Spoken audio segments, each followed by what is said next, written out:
쇼마 아도나이 베야푸츠 오예베카 베야누스 메사네카 미파네카. 여호와여 일어나사 주의 대적들을 흩으시고 주를 미워하는 자가 주 앞에서 도망하게 하소서. 샬롬 생각하는 성경 홀리아미입니다. 오늘의 말씀은 발람의 마지막 예언이자 발람의 실체가 드러나는 말씀입니다.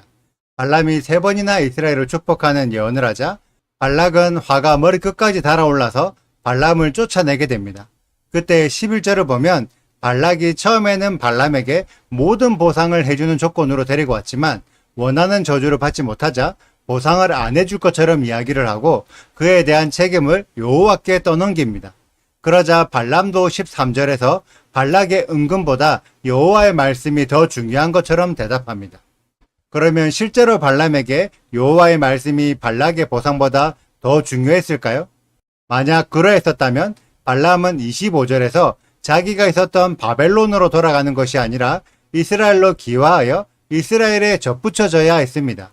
그런데 여호수아 13장 22절을 보면 바벨론으로 돌아갔다고 기록된 발람이 다시 모압 땅으로 돌아와 있어서 미디안 귀족들과 함께 어울리고 있다가 요단 동쪽 땅을 차지하게 된 루벤 지파의 손에 죽게 됩니다.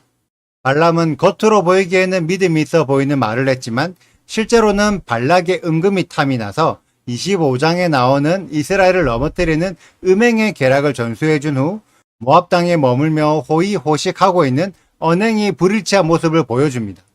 오늘 말씀에 기록된 발람의 4번째이자 마지막 예언도 동일합니다.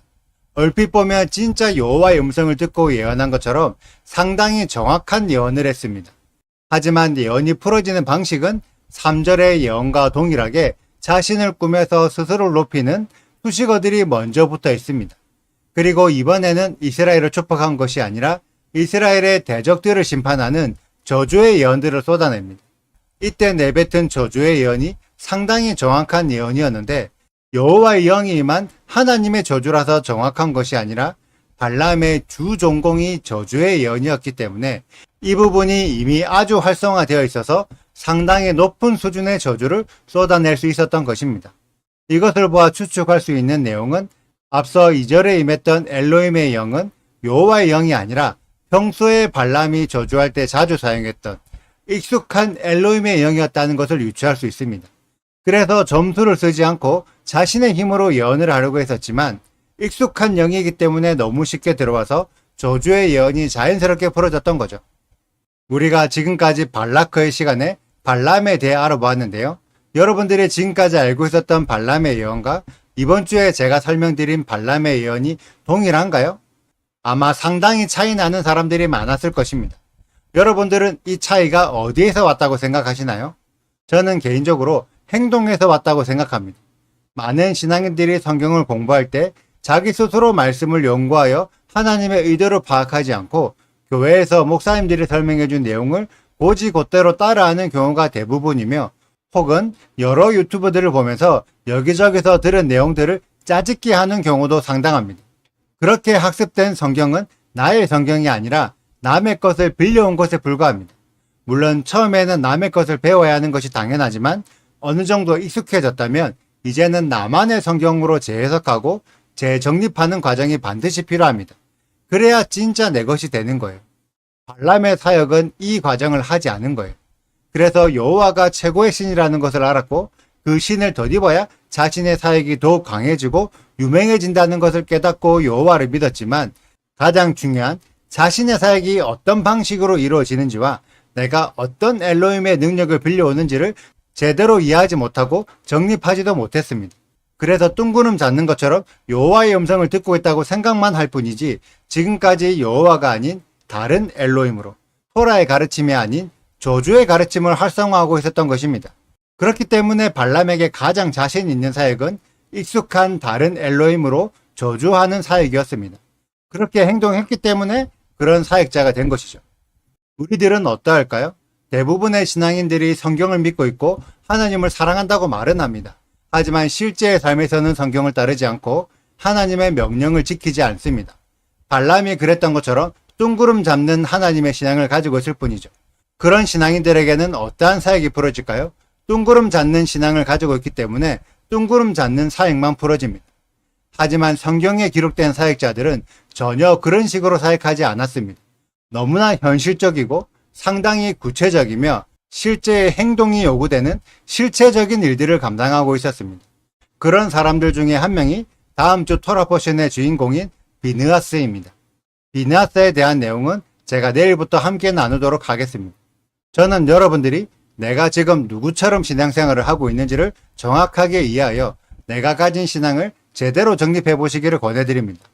발락처럼 행동하면 발락의 신앙이 되는 것이고 발람처럼 행동하면 발람의 신앙이 되는 것입니다.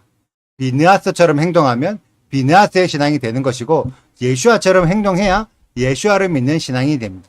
이 개념을 이번 주와 다음 주에 명확하게 정립하는 우리 홀리아미 가족들이 되시기를 축복합니다. 오늘의 영상은 여기까지입니다. 오늘의 말씀을 읽으시고 질문이 있으시다면 언제든지 댓글로 남겨주세요. 오늘도 감사합니다. 샬롬! 이제 나는 내 백성에게로 돌아가거니와 들으소서. 내가 이 백성이 후일에 당신의 백성에게 어떻게 할지를 당신에게 말하리이다 하고 예언하여 이르기를 부올의 아들 발람이 말하며 눈을 감았던 자가 말하며 하나님의 말씀을 듣는 자가 말하며 지극히 높으신 자의 지식을 아는 자 전능자의 환상을 보는 자 엎드려서 눈을 뜬 자가 말하기를 내가 그를 보아도 이때의 일이 아니며 내가 그를 바라보아도 가까운 일이 아니로다. 한 별이 야곱에게서 나오며 한 규가 이스라엘에게서 일어나서 모압을 이쪽에서 저쪽까지 쳐서 무찌르고 또 셋의 자식들을 다 멸하리로다. 그의 원수 에돔은 그들의 유산이 되며 그의 원수 세일도 그들의 유산이 되고 그와 동시에 이스라엘은 용감히 행동하리로다.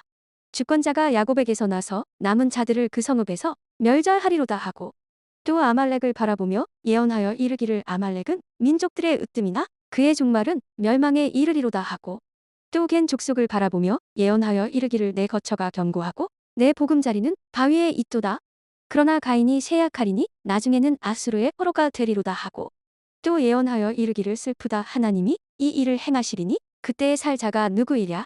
기띔 해변에서 배들이 와서 아수르를 학대하며 해배를 괴롭힐 것이나 그도 멸망하리로다 하고 발람이 일어나 자기 곳으로 돌아가고 발락도 자기 길로 갔더라.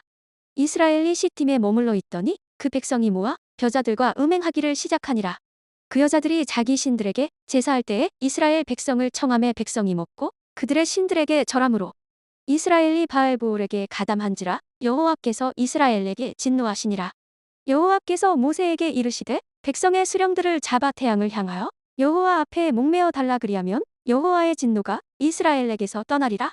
모세가 이스라엘 재판관들에게 이르되 너희는 각각 바알보올에게 가담한 사람들을 죽이라 하니라.